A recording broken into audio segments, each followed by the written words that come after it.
Bien, on va essayer de continuer pour rester dans le timing, excusez-moi sur mon anglais.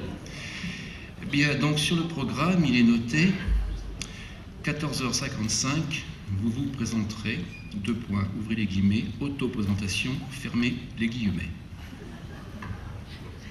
Merci du cadeau. Je n'aime pas trop me présenter. Je dirais même que l'anonymat relatif de l'auteur, observateur, comédien que je suis me convient très bien. Mais bon, jouons le jeu.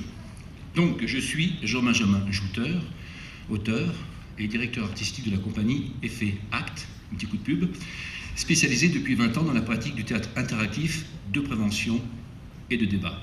Ça y est, je suis dévoilé, me voilà repéré. Hein? Je continue ? D'accord. S'il te plaît.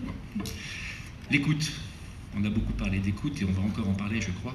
L'écoute, c'est à mon avis une fenêtre incomparable sur les autres, sur la pensée des autres.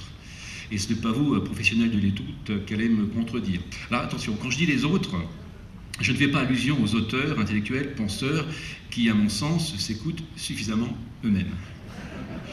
Souvent. Peut-être certes. Non, je ne vais pas commencer. Bon. Non, je pense. Non, je ne vais rien dire. Non, je pense essentiellement à mes contemporains, mes alter ego, toute cette mosaïque de visages inconnus que nous croisons tous, chaque jour, sans vraiment, il faut le reconnaître, les apercevoir. Ah, les autres. Quelle est leur vie, la vraie, celle qu'ils ne disent pas? Ce sont des questions que je me pose souvent et que je pose souvent lors des débats que j'anime. Je crois en la discussion et je prétends que le théâtre est un merveilleux outil puisqu'il réunit tout à la fois les avantages du support écrit et de l'interactivité. Être mot, M-O-T-S, parmi des paroles qui s'interpellent, se répondent, se confrontent, voilà ce que je suis. Bien. Alors droit, animation, théâtre, psychologie, j'ai fait tout ça, il m'est arrivé de connaître ce sentiment de passer d'un monde à l'autre, parfois écartelé entre ces différentes pratiques qui n'exigent pas les mêmes éthiques. Pourtant, j'observe, j'engrange, j'accumule, je raconte ce que je vois, j'écoute, je témoigne. Ce qui nous fait un peu plus de 20 ans, enfin en ce qui me concerne, oui, pas pour toi, un peu plus de 20 ans d'échanges, de rencontres, de débats. Alors pourquoi ? C'est au cours d'une séance de théâtre interactif que tout ceci prendrait un sens. Alors je vous invite un jour d'y participer. Je peux ? Oui, vas-y, je t'en prie. Oui. Oui, ce qu'il a oublié de vous dire, je crois, c'est qu'il parle beaucoup aussi. Hein, donc voilà. Finalement, il déteste peut-être pas tant que ça se présenter. Donc, merci JB. Oui, je vais essayer de faire un peu plus court que toi, si ce n'est beaucoup plus court. Donc, je suis Elisabeth Diamantidis, je suis comédienne de la compagnie Effet Acte. Et mon travail, c'est donc d'apprendre les textes qu'il écrit et de prêter mon corps et ma voix aux différents personnages qu'il a pu observer. Il observe beaucoup. Et il écrit beaucoup. Donc si je devais faire une liste de tous les personnages en questionnement ou en souffrance que j'ai pu interpréter ces dernières années, ouais. Donc pour vous en citer juste quelques-uns, ça commence par une jeune adolescente droguée et en danger. On passe après à la jeune femme battue par son mari alcoolique, pour après aller à la femme clouée sur un fauteuil roulant après un accident de voiture. Oui, j'ai écrit tout ça. Oui. Bon, il y en a quelques-uns un peu plus gais, je dis bien un peu, mais quand même, je tiens à vous rassurer.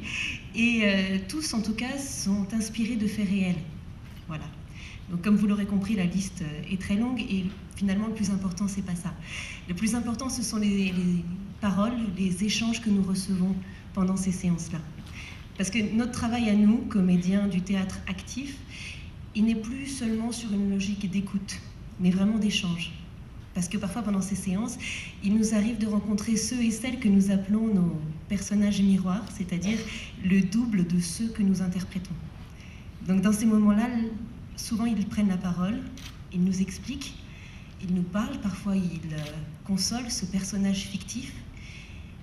Et encore d'autres fois, ça peut arriver, ils arrivent à trouver les mots justes pour apaiser ce personnage et donc s'apaiser eux-mêmes, en tout cas un petit peu.